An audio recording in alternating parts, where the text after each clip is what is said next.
Assalamualaikum, jumpa lagi dengan aku. Semoga kita semua senantiasa sehat selalu. Ini aku take video ketika sedang waktu istirahat. Ketika jam istirahat, saya itu lebih suka menghabiskan waktu bersama anak-anak. Meskipun tidak selalu sih. Terkadang ada perasaan khawatir ketika anak-anak itu bercanda atau bergurau terlalu berlebihan. Yang tadinya bercanda bergurau biasa bisa menjadi bertengkar ataupun saling berkelahi. Nah, itu nanti bisa menimbulkan suatu masalah baru. Namanya juga sih anak-anak, itu menurut kami juga hal yang wajar, tapi kita harus memantaunya lebih ekstra lagi. Meskipun ketika jam istirahat, sekolah kami adalah SD negeri. Tidak tahu kenapa ya, akhir-akhir ini sekolah negeri di desa kami itu mempunyai jumlah siswa yang tidak begitu banyak dibandingkan dengan sekolah swasta. Dari segi fasilitas maupun kualitas, kita pun juga tidak kalah bersaing ya dengan sekolah-sekolah yang lain. Sarana dan prasarana pun kita juga sangat memadai.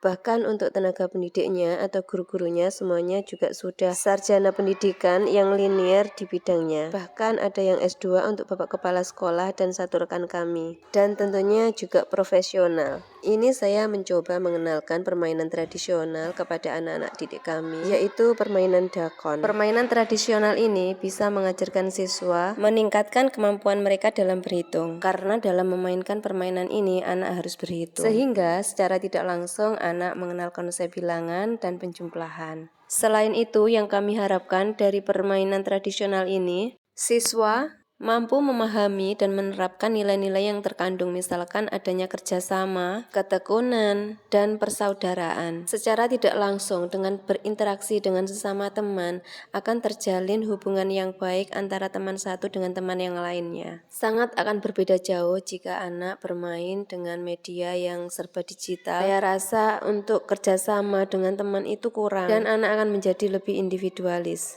Dari apa yang sudah aku sebutkan tadi, tentunya masih banyak lagi manfaat yang bisa kita dapatkan ketika kita mengenalkan permainan tradisional kepada anak. Meskipun tidak menutup kemungkinan, anak itu juga harus mengenal adanya perkembangan ilmu pengetahuan dan teknologi. Jadi di sini menurut saya antara permainan modern melalui gadget ataupun gawai dan permainan tradisional itu harus imbang. Oke, lanjut aku kenalkan lingkungan sekolah kami ya. Ketika waktu istirahat, anak-anak bisa beli jajan di lingkungan sekolah ya. Ini ada ibu kantin, kebetulan wali murid sini juga. Berhubung topografi sekolah kita itu naik turun, maka kelas kita dibuat seperti undak-undak gitu ya. Ada kelas bagian bawah dan ada kelas bagian atas. Bangunan bagian bawah itu terdiri dari ruang kantor, ini yang seperti saya sepilkan.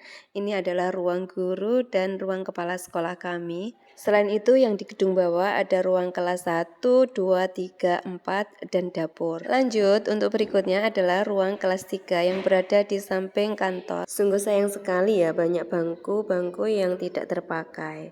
Di kelas 3 ini siswanya ada 5 siswa. Lanjut ke kelas sebelahnya yaitu ada kelas 2. Di kelas 2 ini lumayan cukup banyak, ada 11 siswa. Menurut saya 11 siswa itu cukup ideal karena berada di rentang 10-20 siswa per kelas. Lanjut di kelas 1, ini kelas yang paling ujung, paling dekat dengan dapur ya. Untuk anak kelas 1 itu paling suka itu belajarnya di bawah atau misalkan di meja kursi itu seperti berkelompok begitu. Penataan ruang kelas itu disesuaikan dengan kebutuhan masing-masing kelas. Lanjut di gedung bagian atas. Di bagian atas terdapat ruang perpustakaan, ada ruang kelas 5 dan juga ada ruang kelas 6. Dan di bagian ujung itu terdapat sebuah bangunan yang dulunya adalah rumah dinas. Berhubung sekarang sudah tidak ditempati, maka sekarang dimanfaatkan oleh SD. BTW tadi ada yang kelupaan, di kelas bawah paling ujung timur itu terdapat kelas 4 ya. Terus lanjut naik ke atas langsung ke perpustakaan. Di perpustakaan ini kita sering melakukan berbagai macam kegiatan. Yang pastinya yang utama adalah literasi membaca. Kegiatan ekstrakurikuler tari juga biasanya kita lakukan di sini. Bahkan untuk kegiatan keagamaan juga terkadang kita lakukan di sini, seperti tahlil, doa bersama maupun membaca yasin dan sholat duha. Untuk kegiatan keagamaan biasanya kita gelar tikar gitu ya, karena